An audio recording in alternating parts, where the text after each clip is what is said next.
Ang hapon po sa inyo lahat, no. Nag-request po kasi kaibigan ko si Bachu na saka ba? Ayan. Na i-vlog daw po to day 1 done, no. So, kawento lang ho namin, no.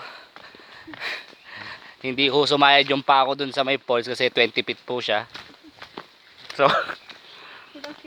Dalawa sampo pa. napilitan po kaming mag-life vest ni Machu. Tapos si Carla salot pa rin. Parang hindi na ubusan ng enerhiya, no? Tulog ka ba naman ng buong biyahe sa bus? Samahan ko yung driver. Pwede naman. Ayan, no? O may sabihin ka ba, ano? Wala. Hey! Let's go! So, pabalik na po kami sa highway. Ito ho, ang mga pagmamayari ni Carla. Dapat nakikita niya.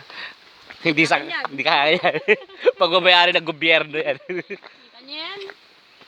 Hindi akin yan. You know, oh, kit-kit mo, oh. Ulit na bagay. Nakakainis.